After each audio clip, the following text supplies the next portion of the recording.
हम पर परमेश्वर को प्रकट करने के लिए। जी हाँ, ये साधारण सी बात है। परमेश्वर के वचन को देखेंगे, यूहन्ना रचित सुसमाचार 1 अध्याय का 18 पद यहाँ पर लिखा है, परमेश्वर को किसी ने कभी नहीं देखा, एकलौता पुत्र जो पिता के गोद में है उसी ने उसे प्रकट किया। जी हाँ मेरे प्रियो, यीशु मसीह इस जगत पर शारीरिक रूप में इसलिए आया ताकि हम पर परमेश्वर को प्रकट करे, क्योंकि अगर यीशु मसीह इस जगत पर नहीं आते तो शायद हम परमेश्वर के उस गुण को, परमेश्वर की उस अस्तित्व को, परमेश्वर की व्यक्तित्व को हम नहीं जान पाते, क्योंकि कहीं ना कहीं हम इस सृष्टि को देखकर इस सृष्टि को ही हम परमेश्वर मान करके उसकी ही आराधना करने लगे हुए होते। जैसे कि हम कण कण में, कुछ लोग कहते हैं कि कण कण में ईश्वर है, उस प्रकार हम सोच रहे होते। पत्थर में भी ईश्वर को ढूंढ रहे होते, समुद्र में ईश्वर को ढूंढ रहे होते, पेड़ पौधे में ईश्वर को ढूंढ रहे होते, इस जगत के सारे सृष्टि जो परमेश्वर का है उन सारे चीज़ों में परमेश्वर को ढूंढ रहे होते। लेकिन मेरे प्रियो, परमेश्वर ने यीशु मसीह को भेजा इस संसार पर शारीरिक रूप में ताकि वो हम पर परमेश्वर को प्रकट करे कि आखिर वो किस प्रकार का है और उसका हृदय कैसा है, किस प्रकार का उनका व्यक्तित्व है। जरा सोच के देखिए, यदि परमेश्वर को यदि हम इस संसार के कण कण में अगर हम खोजते तो हमारा जीवन कितना कठिन हो रहा होता, क्योंकि अगर हम पत्थर को ईश्वर मान बैठते तो हमें चलने फिरने में भी हमें कहीं ना कहीं दिक्कत का सामना करना होता, क्योंकि पूरे संसार में पत्थर ही तो पत्थर है। हम नहीं चाहते कि हम अपने ईश्वर पर पैर लगाएं। यदि पेड़ पौधे पर भी अगर हम उस ईश्वर को ढूंढ रहे होते तो सोच कर देखिए हमारा जीवन कितना कठिन रहा होता।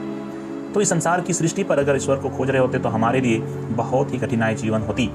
क्यों? क्योंकि बाइबल में हम देख पाते हैं इस सृष्टि को परमेश्वर ने मनुष्यों को दिया और मनुष्य के जीवन में इस सृष्टि का बहुत बड़ा समाधान है उनकी ज़रूरतों को पूरा होने के लिए।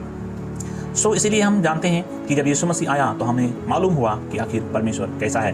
पहली जो बात है, परमेश्वर ने यीशु मसीह को संसार में शारीरिक रूप में इसलिए भेजा ताकि हम पर परमेश्वर को प्रकट कर सकें कि परमेश्वर आखिर कैसा है।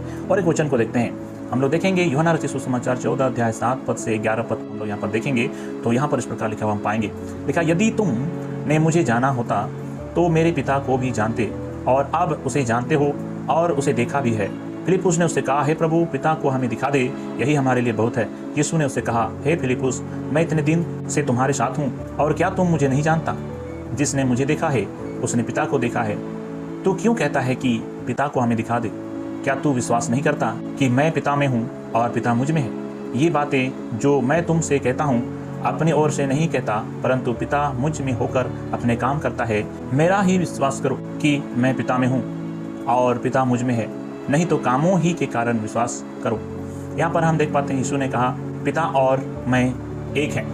मेरे प्रियो, क्यों इस बात को हम यहाँ पर पढ़ रहे हैं? क्योंकि हमने यीशु मसीह के जीवन में परमेश्वर के उस गुण को, उन कार्यों को, उन सारे अनुग्रह को, परमेश्वर के अद्भुत कार्य को, परमेश्वर की जो परमेश्वरत्व है उनको यीशु मसीह में देखा। और यहाँ पर हम जान सकते हैं इस वचन के द्वारा कि यीशु मसीह परमेश्वर के उस गुणों को प्रकट किया।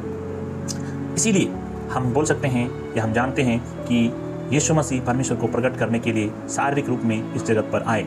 जी हाँ मेरे प्रियो, आपने सही सुना।